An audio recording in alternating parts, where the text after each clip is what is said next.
Hey everyone, in this tutorial, I'll show you how to accept payments in a Discord server using a free setup in 2026.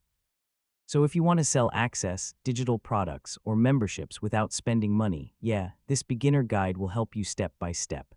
First, organize your server. So create channels like shop, support, free samples, and premium access. Next, go to server settings and create roles like free user and premium member.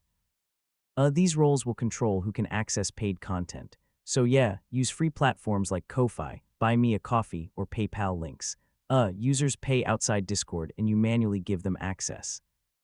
Now you can use free Discord bots or tools to automate role assignment after payment. This makes the system faster and more professional. So after payment, users should get access to private channels or download links.